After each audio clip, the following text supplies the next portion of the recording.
រៀនកំដរខ្លួនឯងខ្លះទៅ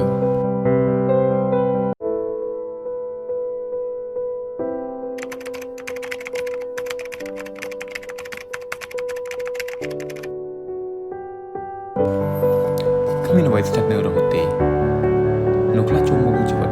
យើងដើម្បីគ្រាន់តែប្រាប់យើងថាអ្វីត្រូវអ្វីខុសអ្វីរីរីអ្វីជាការជឿចាប់នៅខ្លះបង្ហាញវត្តមាននៅក្នុងជីវិតយើងមួយរយៈរួចក៏បាត់ទៅវិញគេគ្រាន់តែមកដើម្បីប្រាប់យើងថាយើងត្រូវរៀនស្រែកខ្លួនឯងបែបណាគេគ្រាន់ឲ្យយើងមានអារម្មណ៍កក់ក្ដៅមួយរយៈរួចក៏បន្តឯកាដដែលមនុស្សខ្លះគ្រាន់តែស្គាល់យើងមួយរយៈក៏ធម្មតាយើងសំខាន់តែមួយរយៈសម្រាប់គេពេលដែលគេត្រូវការក្រមកក៏ទុកយើងចោលនៅឯនៅដែរគ្មានអ្នកណាអាចកំដរយើងរហូតបាននោះទេរៀនកំដរខ្លួនឯងខ្លះទៅ